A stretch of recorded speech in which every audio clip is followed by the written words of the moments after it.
So, Nikki, this most recent game has had me thinking quite a bit. Oh, gosh. I've been getting really philosophical. Oh, really? I've just been thinking, life is like a dice, so watch the ones you're rolling with. Huh. You know, I just keep getting songs stuck in my head. For example, keep rolling, rolling, rolling, rolling. What? Keep rolling, rolling, rolling, rolling. Come on. That's pretty deep. I had another thought. If the risk is high, the reward is high, why not roll the dice? Oh, that's a good one. You know what else is good? Big wheel, keep on turning. Proud Mary, keep on burning. Rolling, rolling, rolling on the river. Because you can play this game anywhere. Because it's a mobile game. It is, yeah. That's very true. That's very deep. So if you haven't guessed it, today we're talking about Slice and Dice. Slice and Dice. Wah, wah, wah. Thanks for that. Slicing and dicing. Slice and Dice is a dice-rolling, rogue-like game for Android, iOS, itch.io, and Steam, developed by a pseudo-anonymous developer who goes by the name Tann. So mysterious. Tann. Tann. One of the Fabulous Five guys is named Tann. The Fabulous Five? Yeah, you know Queer Eye for the Straight Guy? I had no idea. He's the fashion guy. And he's very fashionable. He does a good job at dressing stylish. Well, that's just fantastic. Yeah. Yeah, it's a little tidbit of information for you. So I bet you're probably wondering how I heard about this game to begin with. No, I know. Well, I did wonder that before, like a long time ago when you started playing this game. And you said you discovered it on Reddit, I think? Yeah, so I found like a thread. I was trying to find like a decent roguelike for my phone. Not a bad idea, because like usually when you're waiting around, is when you need a game. And a roguelike is definitely going to take some time to play through. Yeah, just something with high replayability. I'm not going to get bored playing. Yeah. And man, Slice and Dice really. So what did you Google for that, or how did you? I didn't Google anything. It just kind of showed up on my Reddit feed. Oh, okay. Just because it knows you're into games and stuff. Yeah, I think it might have shown up in like gaming or something, or games. Cool. I don't know. There's a bunch of video game subreddits I follow. Mm-hmm. But yeah, and then the rest is history. Now we're talking about Slice and Dice. Yeah, and how many hours do you think you've put into this game? I put a lot of hours into it. A lot. I mean, it's easy. It's an easy game to sink hours into. Yeah, I was actually looking at the subreddit today just for funsies because I'm kind of a new Reddit person. There was this one guy who posted, or girl, this person that posted, and they were like, yeah, I downloaded this game yesterday, and before I knew it, it was 2 a.m., and I didn't even have time to sleep before I had to get up and go to work. And I was like, oh my gosh. Everything I've found is, like, people really like this game, so it's kind of interesting. Yeah, it's super positive reviews, but yeah, we'll go all through that when we go through the history. Cool. Were you able to find like the story of how the game got made? It was a little bit of digging, but the developer actually had kind of a little bit of a developer blog post about it. Oh, nice. Where they went through the whole history of how they made the game. Yeah, because I noticed this one doesn't have a Wikipedia page yet, does it? Nope, not yet. So, man, we're making it hard on ourselves we are, over here. We're doing the challenging journalism. Sure, it's journalism of video game history telling. You're challenging Googling. All right, let's get into it. Woo!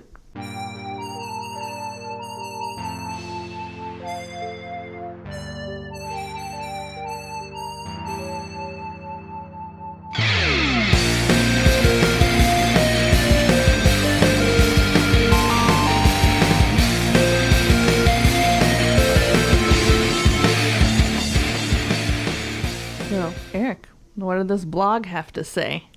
All right, so we're starting off with our pseudo-anonymous developer named Tann, who's a solo developer. Oh, really? That's cool. Yeah, so another game that one person made all by themselves? We'll get into that. Okay. They had a little bit of help. All right. So the first game Tann developed well before Slice and Dice. They started by trying to make a ship versus ship card-based combat game called Event Horizon. Okay. Unfortunately, it never made it out of the development phase, although you can find and play what was made on Tann's website. Neat. So they started off trying to make a different game. Like this was all the way back around, I think, 2012. Okay.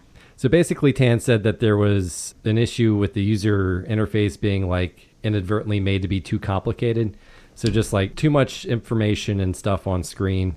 Okay. And it kind of made it a bit cumbersome, and they blame that on their inexperience as a developer. They were still new, trying stuff out. Yeah, you live and learn, right? Yeah. So in 2016, Tann made a game demo called Village, where people would be represented by dice and they could be leveled up. At first, they tried to make the dice in 2 dimensions, but they found that it just they couldn't quite get it to feel like a normal pair of dice. So they kind of had to delve into 3D programming a little bit to get the dice to look right. Yeah, I've seen 2D dice before, and it's just, it does not feel like real dice. It feels more like digital poker or something where they're just flipping a card or something like that, Yeah, it's really hard to capture that feeling of, I think, just rolling some squares. Anything, in 2D. Yeah, anything. Unless you do it sideways, and then you can see the box kind of go, but that would still just 2D, so I don't know. Yeah, and you wouldn't really be able to see what was on top. And you need 3-dimensional cubes. Yeah, anyways. Yeah. So with Village, Tann said that the gameplay never really clicked, but some of the ideas would be implemented into their next attempt at a game. I think you know where this is going. Slice and Dice. Not yet. Oh, We're going to... you tricked me. Their next game, which was Dice-Jun. That's Dice, okay. Geon. So a dice dungeon. Yeah, Dice-Jun. Okay, that sounds cool. So in 2017, Tann basically took the combat system they made in Event Horizon and made it between 2 players who would roll dice. Tann said that went to a friend's house during a board game jam and prototyped it with some blank dice they had drawn on. They said it was super awkward trying to run the game in real life as people were rolling dice against each other. I mean, I like the idea of being able to play against someone. Yeah, honestly, I just neat. like the idea of having a board game jam. That sounds I didn't know cool. that was a thing. It's board game night, or is this where you actually get together and try to come up with your own board game? I think this was a jam, so this is people trying to come up with board game ideas and prototype them and that with would be a so group. Cool. I want to do that. Yeah, we need to have more party idea. We need to have more board game jams, I think, in our life. So in 2018, Tann decided to finish Dice-Jun. So they registered it as Slice and Dice on the Play and App Store because they liked the name and it was available and stuff. Mm-hmm. And they basically put out a beta version of the game. Okay. Were there any alternative names that you could find? Just Dice-Jun. Like Roll and Troll. Roll and Troll. Yeah. Do you have any good alternatives? Roll and Troll. Roll and Troll. Yeah. What else could be dicey and slicey? Oh, wait, that's the same thing. Dice-Jun is pretty good. I mean, that describes it pretty well, right? You're going through a dungeon and using dice. Die and pie. Die and pie. Yeah. What, the pie? I don't know. It rhymes. There's not a pie item that you can get anywhere in this game. There needs to be one. I mean, know. 1 piece of pie plus 1 HP or something like that. I don't know. Makes sense in my head. Yeah. I'll make sure to email them that. Actually, I think they have the Discord for the game. You could actually probably post on that. Dear Tann, I think you should rename the game right now. Just kidding. I think Slice and Dice is good. It's easy to remember. It has dice in the name. So, you immediately kind of know what it is, sort of. You know it's going to involve dice rolling at least. And a lot of slicing people up to pieces. So, yeah, it's perfect. I'm actually surprised that name was available. Yeah, me too. Because there's a lot of, beat 'em ups and stuff that I feel like that could kind of go with too. Or, remember the Fruit Ninja game, like where you're slicing the fruit and stuff. Yeah. Like, I feel like there could be a knockoff game of that called Slice and Dice. Yeah. Fruit slice and dice or Yeah. something. Okay, so for the art for the game started off as Tann's own art. At one point, they had one of their friends who makes pixel arts create some art for them, and Tann really liked how it was stylized and how it looked and stuff. So they decided they wanted to hire a pixel artist to kind of like do the art for their game. Awesome. And so they tried a couple different people, and like both of them just didn't work out for whatever reason. Huh. And so they were like, okay, well, I'm just gonna like build out the game with my own art, and then like once I get finished, then I'll go back and find an artist. That way I have like clearer specs, I guess, to give them. Mm-hmm. So the artist ended up finding Tann. Oh, so someone like emailed them, like a fan who was like playing the beta of the game, really enjoyed it. And so he had like taken some screenshots, and he had like basically made his art over the top of it, Tann's art. Just photoshopped it in. Yeah. And so like Tann really liked the style, so they just hired him and they started working together. Yeah. I love stories like that. It's like, you know what? Shoot your shot at people. Yeah, I know. And the artist who does the pixel art for the game goes by A3, so A3UM. Okay. Weird name. A3M, I think is how it... A3M. Okay. Yeah. So that they both like to be somewhat anonymous, I'm assuming. I think you could probably figure out who A3M is. Okay. If you really wanted to. Yeah. I didn't really see much on who Tann actually is. Mm-hmm. So, Eric, if you came out with a game, hypothetically, do you want to use your real name, or do you want to come up with a sweet, like, pseudo nickname and be kind of anonymous? I don't know. I think I do like some games that are made pseudo, like, anonymously. Like, think of Cave Story that was made by Pixel. Mm-hmm. I don't know if he was trying to be too anonymous with that, but... Yeah, so I don't know. It's kind of interesting to think about. Yeah. So Slice and Dice would end up changing quite a bit since the beta. Basically, some of the early systems Tann created ended up feeling a bit too complicated to them. For example, there used to be a combo system, which allowed special abilities to be used by players if they did like a combination of moves in a specific order. Oh, gosh. The game already has a lot to remember. Like, I would never remember combos. Yeah, also the early magic system only allowed for individual spells to be charged instead of like having a general mana pool. Oh, so you had to be like more intentional with how you were storing your mana and stuff. So a little bit more like D&D, where each character has their own stuff instead of... Yeah. Yeah. Yeah, that's a good analogy. Cool. So in 2020, Tann quit their full-time job and decided to live cheaply in order to complete Slice and Dice and some other projects. Yeah, thanks, Tann.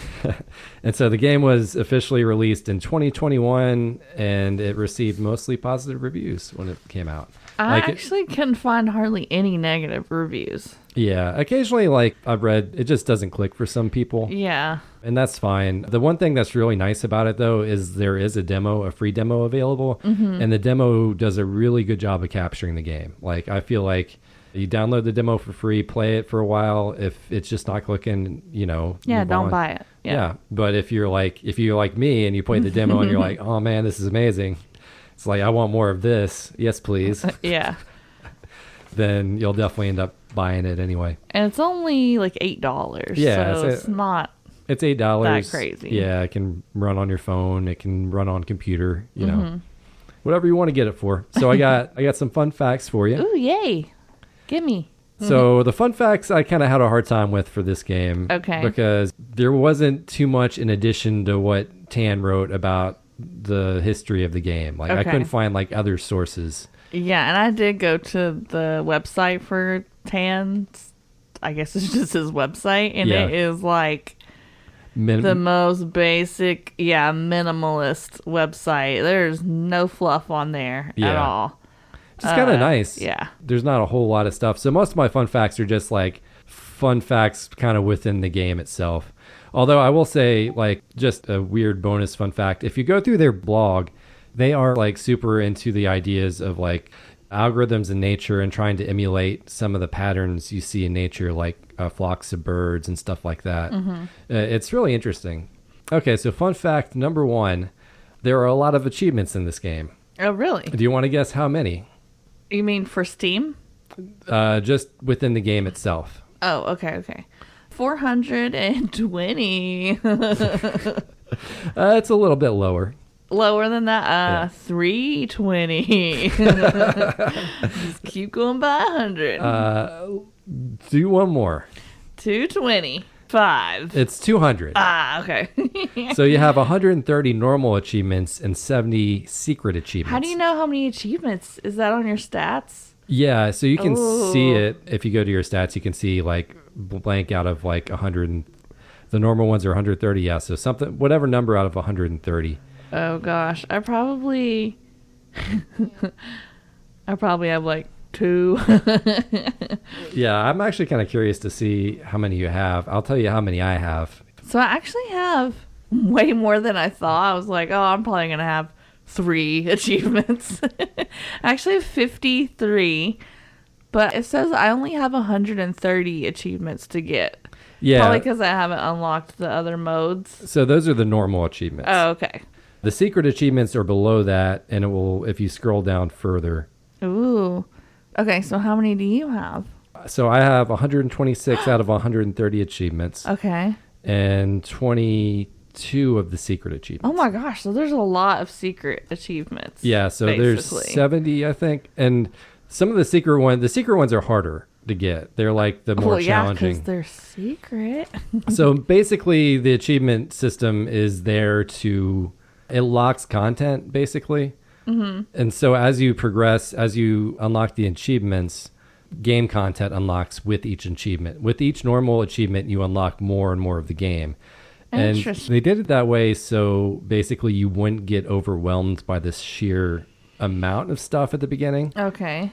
So that way it's like, okay, this piece is locked behind this piece, and this piece is locked behind this. So that's actually a really smart way of doing it. So a lot of the early achievements, a lot of the normal achievements are actually like pretty easy to get, which is, well, I'm not going to say it wasn't easy to get those 50 achievements, but 53 achievements. You. But yeah, that way it's like, it's just slowly, gradually unlocking the game. Yeah.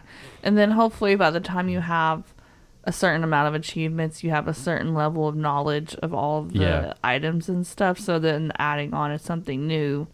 I see. Wait, yeah, that's really good. And here's another fun fact to go along with that. If you go to the options, there's a checkbox you can click, and it just says like unlock everything. What? So and you can go back and forth. So if you want to see like everything there is in the game, you can unlock it, or unlock the whole game. Oh wow! But and if you want to go back to the way it was before that, you can go back and click that box and lock it again. So I didn't really think to go in and look at the options and stuff. Yeah. But like I said, it's usually you don't want to do it. I feel like it's more fun to just kind of work your way through those achievements anyway. And most of the achievements are like, okay, beat it on this mode, beat it on this mode, beat it on this mode.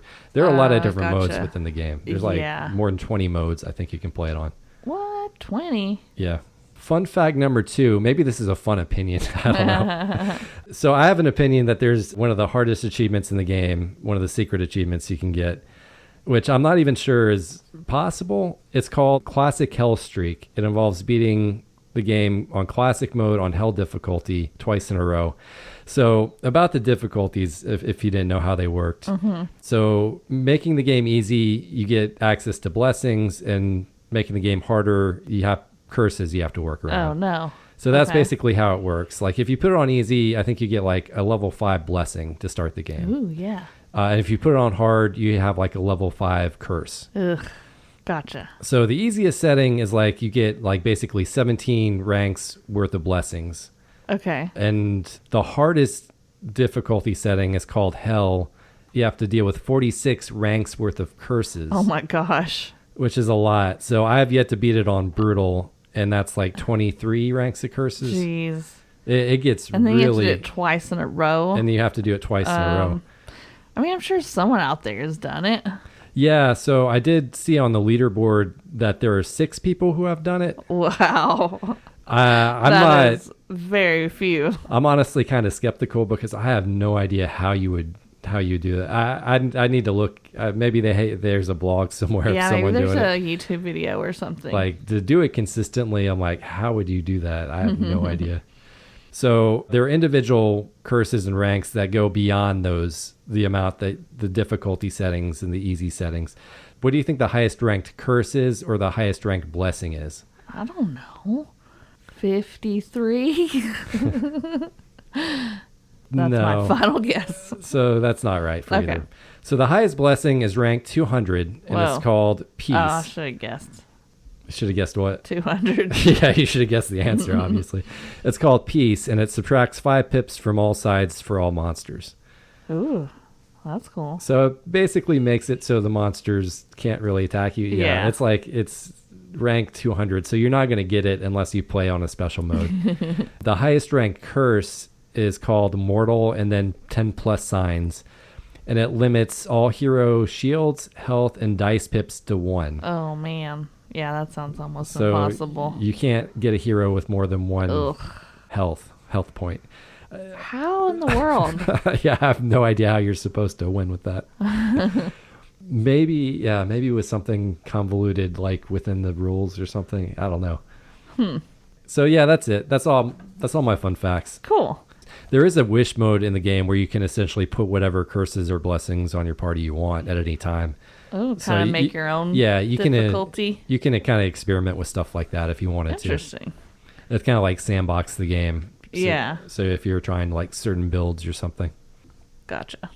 I think we can go ahead and get into the pros if you want. Yeah, let's go for it. All right. So what's a pro, Nikki? What's something you liked about the game? So one thing I think that's really good about this game is we kind of mentioned it before, but the demo is really awesome. Like you can play the demo for quite some time if you want to before you buy the game. And then once you do buy the game, it's only $8. And I think that a lot of people get their money's worth out of this game. Like it has a lot of value and play time for the amount of money it costs. And then it being available on your phone, I mean, it makes it awesome because then you can play it whenever you're waiting around, which is a lot. So yeah, I'll just add on to that. So speaking of replayability, you have 20 different modes, which is nuts. And when you say 20 different modes, you're talking about the modes plus all the different difficulties within each mode, right? No, I'm not counting the difficulties at all. So you have classic, and that's what you've mostly been playing it on. And then you have a folder called cool, and these are all different modes.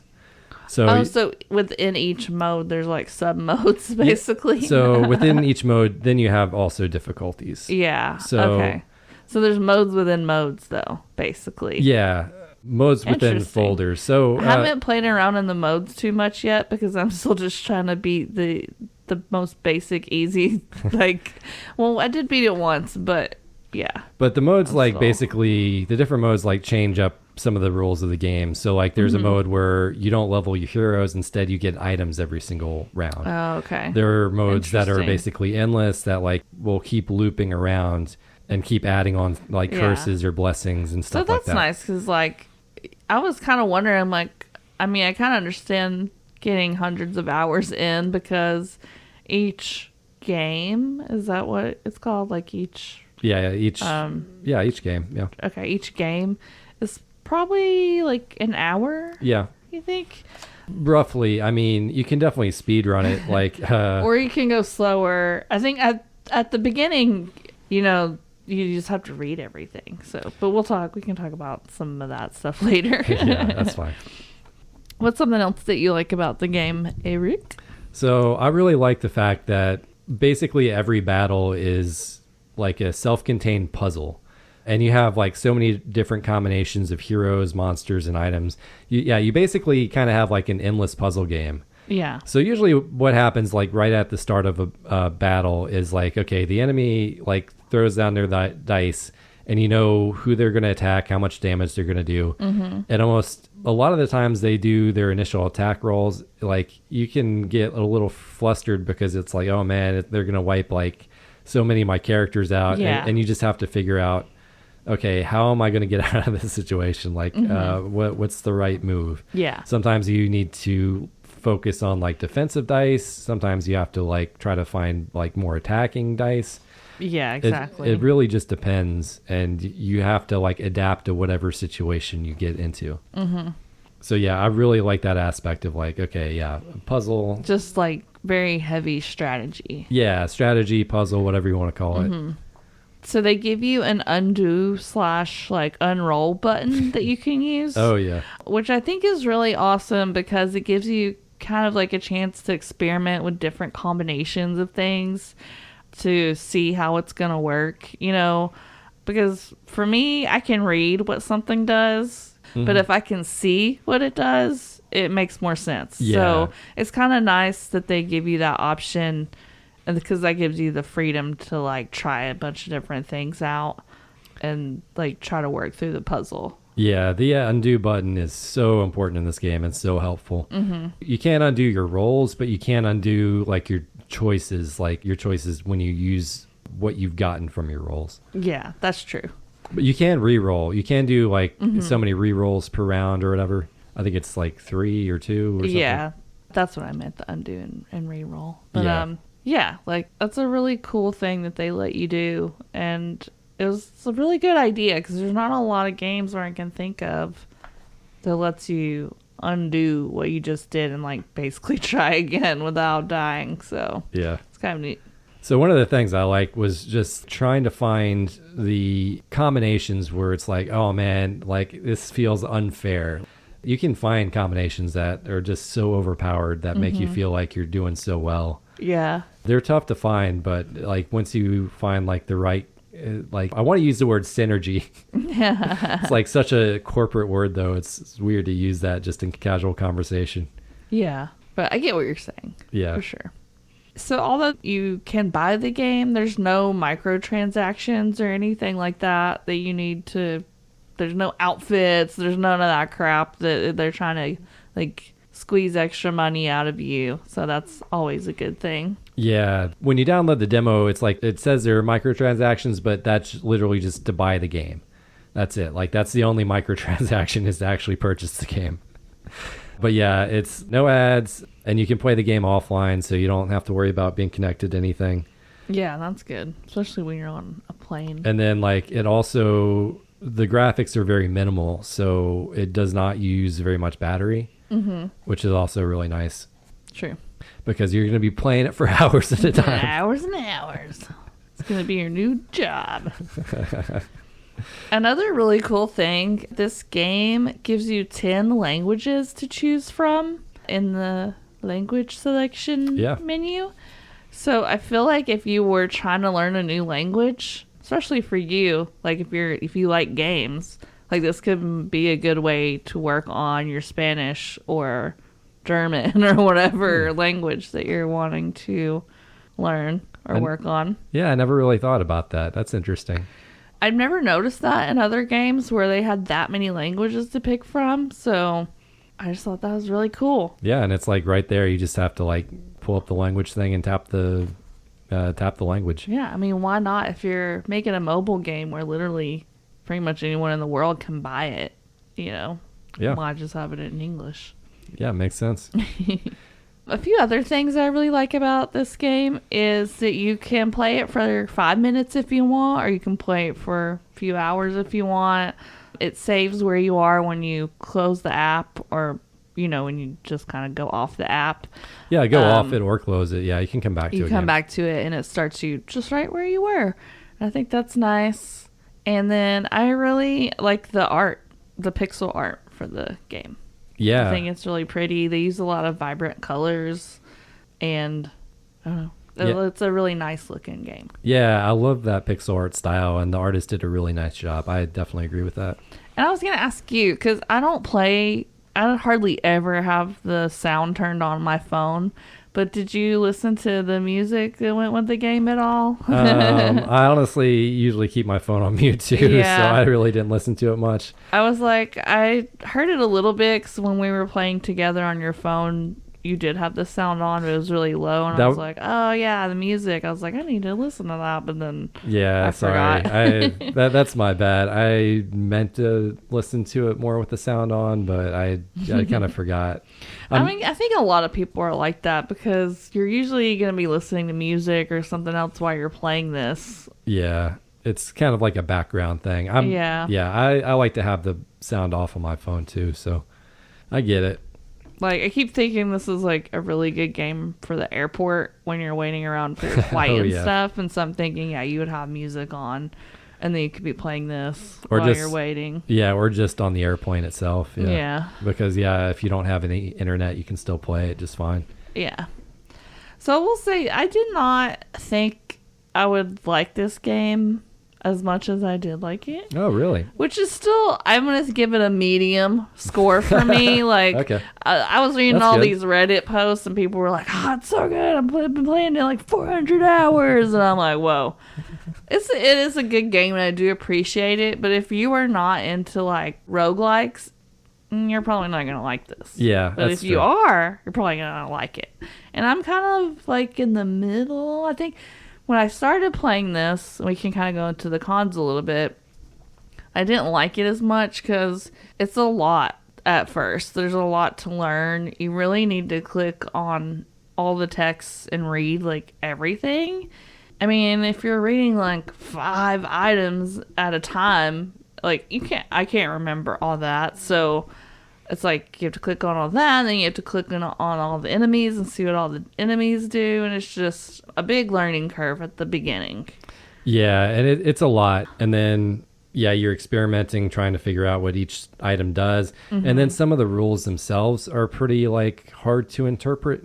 Yeah. So, like, okay, you'll read something, and it'll be like, okay, it does this thing that affects this in this way, and you're like, okay, I don't really understand what that means. So now I need to go to the glossary and figure out. That's what would happen to me. And look, y'all know me by now. I'm not gonna do all that work. I'm just gonna do it, make the mistake, and see if I can figure it out. Because if I'm looking up every single thing and the definition and look like all the rules, like it's gonna take me 4 hours to finish one round. Or one game playthrough.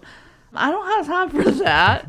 You get to play as much as you want, so I'm just like, YOLO.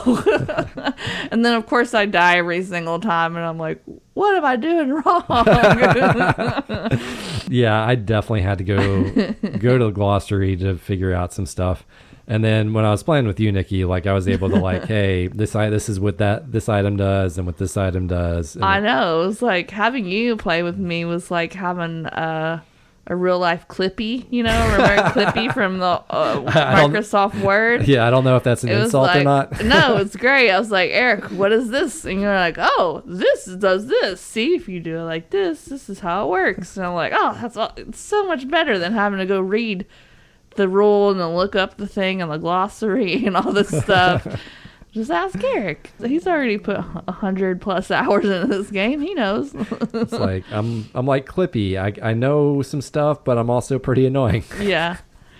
Man, like the past few years at Dragon Con, there's this one person that dresses up as Clippy, and I just love it. It brings me so much joy. Oh, nice. And I'm surprised that other people haven't copied them yet, because I was like, both years I only saw the one person, and I'm like, that's such a good idea. Clippy is kind of a dated reference at this point, though. Nah. That person was young too. They definitely probably didn't even really use Clippy back in the day. Either that or they just looked young. But anyways, yeah, it was really nice playing with you because you were very helpful. I know not everyone has you around, so I saw that like people would watch Twitch videos, YouTube videos to help with it too. Oh, that's a good idea. Like apparently I'm not the only one that's more of a visual learner, so yeah, I saw that. Just start reading out of that glossary. All the main terms are highlighted. You can kind of look them up. So what's the con that you have? Do you have any? My one con was that there is kind of a steep learning curve. Oh, but okay. Other than that, I like this game a lot. I mean, I tried to think of some cons for it, and I really couldn't. Like, it's done so like well. It strikes that perfect balance of being approachable, friendly, like easy, like I don't know. Yeah. Simple. If you're into roguelikes and that's kind of what you're into, I feel like definitely, for sure. So my only other con is that it is a roguelike. And that's more of it's just the genre. And that genre in general, you have to know going into it, it's going to be pretty hard. More than likely, it's going to take a lot of tries before you win at all. That's true. So you just have to know that going in. I think expectations is really important when you're going into something. So if you don't like roguelikes and you don't want something that's really hard, this is not the mobile game for you. Yeah. The nice thing, though, is that like most of everything is just encompassed in a single image. So you can look at an image and you can basically get all that information without having to look it up or read it. Mm-hmm. But that's once you've gotten to that point. Yeah. And it takes a while to get to that point. Like, I'll say, I don't think that I would have bought this game personally myself if we didn't do this for the podcast. Like, if I downloaded the demo and I was, like, just trying it out, me personally, I would not have bought this game. Yeah, I can see that. Because it's just not really...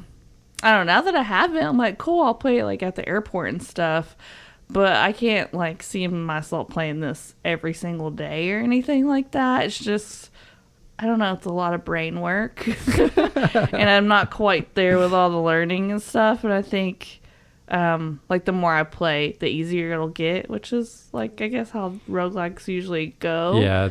But, I don't know. Yeah, the more you go, the less reading you have to do because you'll just see an enemy and you're like, okay, that enemy does this specific thing. Yeah. I already know that. And I don't have to read it. I'm still new to this genre. I've only played like a few roguelikes or roguelites, you know? Mm-hmm.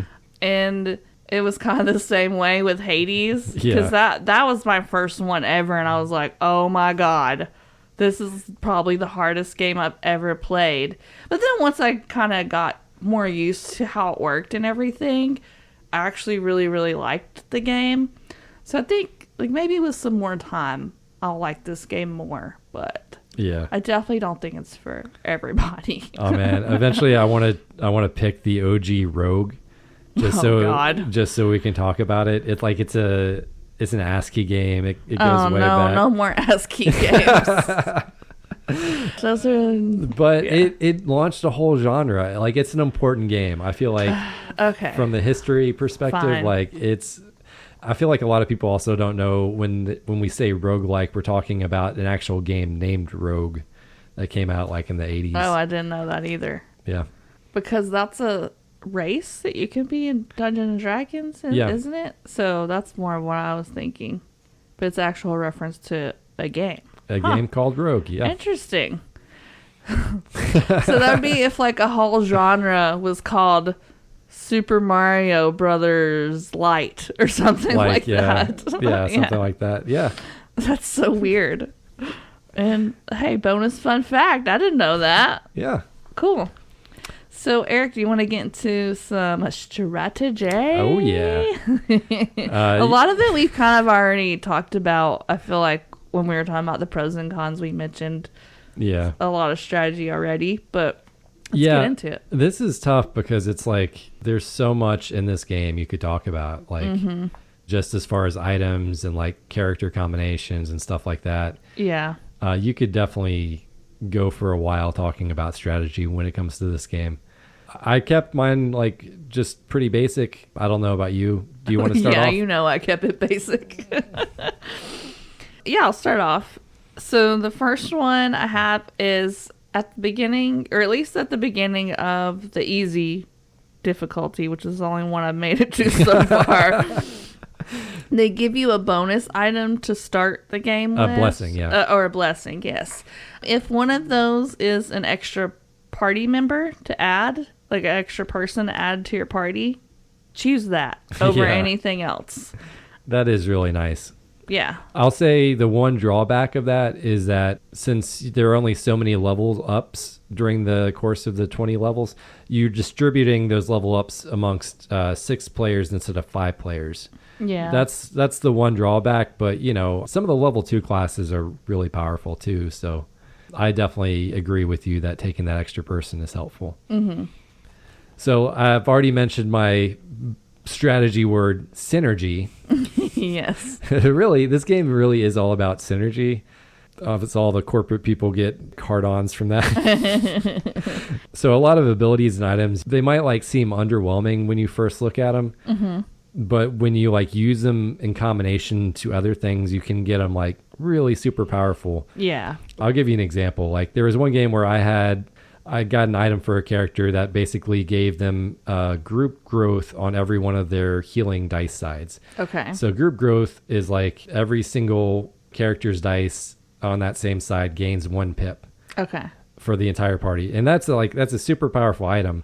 But the combination that really just like absolutely dominated was I had another character that had a bunch of cantrip rerolls.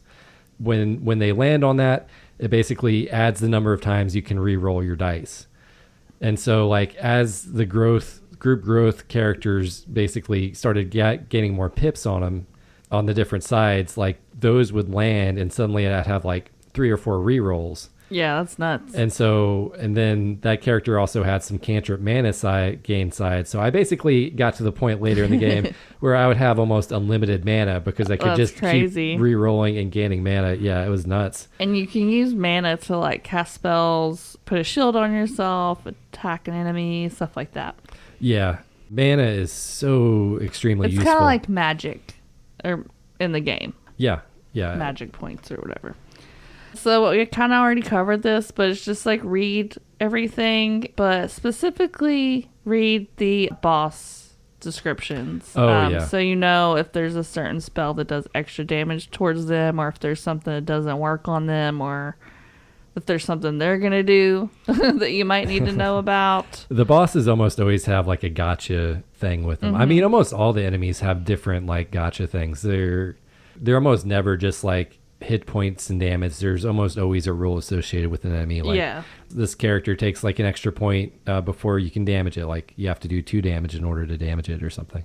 But yeah, stuff like that especially the bosses, and the bosses usually have the most dangerous ones. Mm-hmm.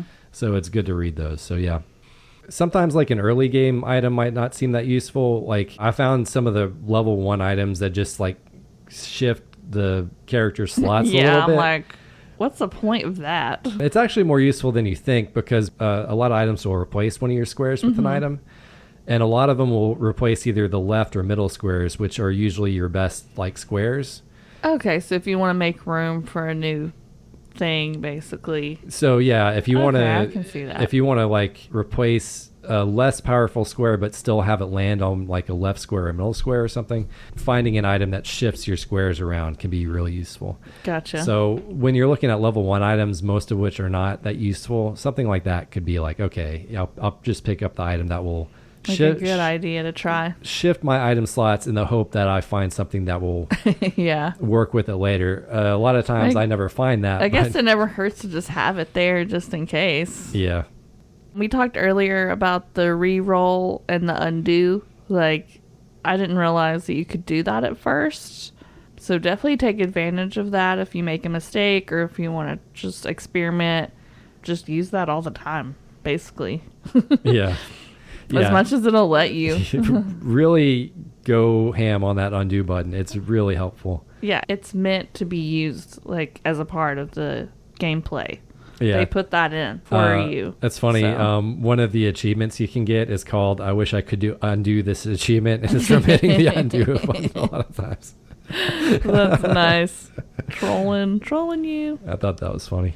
Rolling troll. Rolling and trolling. I'll say sometimes like the first useful dice roll it lands on might not be your best one. So make sure you know what different things your character has as options before you start accepting the different dice. Yeah. It's like there's 2 parts. There's the rolling of the dice and accepting the dice roll. So it's like sometimes, yeah, you definitely want to like keep rolling with the character if you're getting one of their lesser abilities or something. Yeah. That makes sense. I was pretty bad about that until I was playing with you. So like, I was like, oh, that's so smart. Because I pretty much just take the first option I would get. And you're like, no, try to re-roll and get something better. I'm like, this is too much. Yeah, sometimes it makes sense to do it, and sometimes it doesn't. It really just depends on the situation because there is risk to it. Yeah. Because if your character has blank slots, you're potentially risking getting a blank or something. When none of your slots are blank slots, it's like, yeah, then you want to definitely go for the better sides or whatever. Yeah, it's a lot of different things to think about. Yeah. Anything else for strategy? Nope, that's about all I got. All right, so moving to the future. Were you able to find anything on that? Not really. The most I could find is it looks like there was maybe another update in the works. But from what it seems like, Tann likes to have a bunch of things to update all at one time instead of doing a bunch of little tiny updates. So they kind of are spread out more. Yeah. So it kind of seems like maybe there could be another update at some point, but I don't think he's technically said anything about it. I think it's just speculation. Yeah. Or maybe hopeful thoughts. Yeah, I'm not sure. I couldn't really find much on their website about what they're going to do next or anything like that. So I don't have anything for this. Cool. All right, so the challenge, your challenge was to beat the game on normal difficulty. Eric, you had so much faith in me, and I do appreciate that. That means a lot. And while I did beat it on easy one time, I did try it on normal a couple of times, and I pretty much died. The first time I died on the second round, and then the second time I died on the fourth round, or whatever it's called. So, normal's or not the fourth that, turn. Normal's not that much harder. You just don't get that blessing, so... Yeah. I need to work on it some more. Have you unlocked heaven difficulty yet? No, I don't know. I didn't even look at the other modes because I'm still trying to get the basics down. I would keep practicing on the easier difficulties before moving up. Okay, that was my plan. All right, so we get to hear a Nicky rap. Oh yeah, get prepared. Let's hear a slice and dice rap.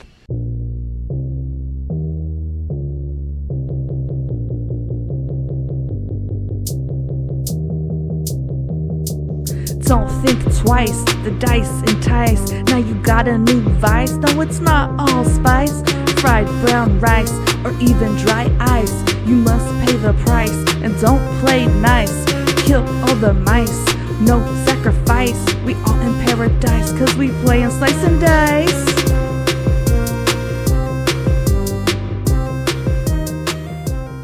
All right, Nicky, good job. Aw, thanks, Eric. All right.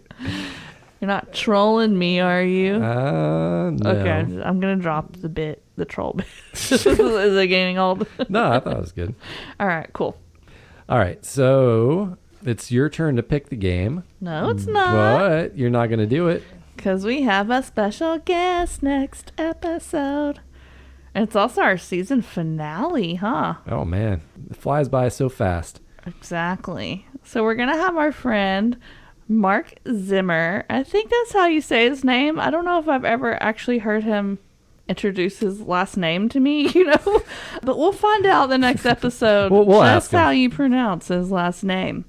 But yeah, he's our friend. He used to be on a sketch team with you.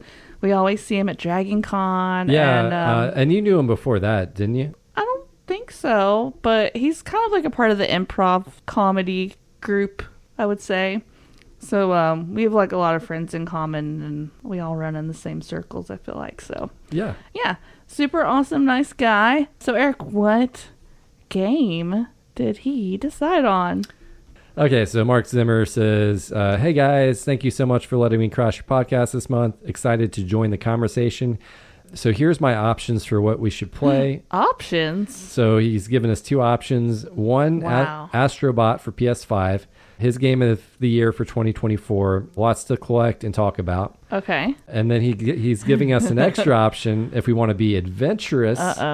Chrono Trigger, which is a 20 to 25 hour RPG. And one of the all-time best and very tight. Yeah, I love Chrono Trigger. It's an all-time classic. Didn't I recently buy that for you? Chrono Trigger? No. Sounds familiar. You Okay. did not. All right. Yeah, very tight pacing. If Nikki is willing to try another RPG on SNES, PS1, DS, Oh my gosh. Steam. So you can get it for a bunch of different platforms, I guess, at this point. Well, what do you think, Eric? We just did an RPG not that long ago with Cthulhu Saves Christmas. I know you're probably RPG'd out, so I am. Yeah, I choose Astrobot. well, we'll save Chrono Trigger. We'll definitely do Chrono Trigger at some point in the future. Maybe we'll have Mark back on for that. Yeah, if we ever do, we can have him back on for sure. All right, so here's the challenge for Astrobot. I keep wanting to say Astro Boy. It's so close. Because you're thinking of the, like, Austin Powers, like, Dr. Evil gets into, like, the big boy thing. No. And the big boy was Astro Boy before, right? Astro Boy is an old anime. Okay. Mega Too many Man, boys. Mega Man was kind of based on the character a little bit. Yeah. Okay. I know what you're talking about now. Yeah, although Sorry. Astro Boy from the big boy from Austin Powers could work too. I I think. know, right? All right, so Astrobot. Yes, Astrobot. Oh, I boy. remember seeing this, like, it was really big when it came out last year on social media. Like, everyone was talking about this game and saying that it was really good. So I've been wanting to play it. It's a little expensive, though. It was actually on sale, I think. So. Oh, heck yeah. So Astrobot, our challenge is to beat at least 3 of the secret PlayStation shape levels. Okay. I have no idea what that means. We'll find I'm gonna out. give it a go. All right. Sounds fun. Until next time, everybody. All right, bye. Bye.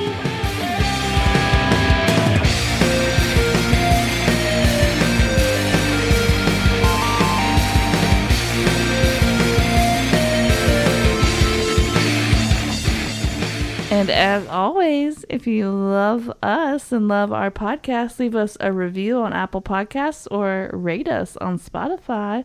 And also, we would like to know, have you played Slice and Dice? Have you heard of it even? And if you have played it, do you like it? What are your thoughts? Let us know. Okay, bye.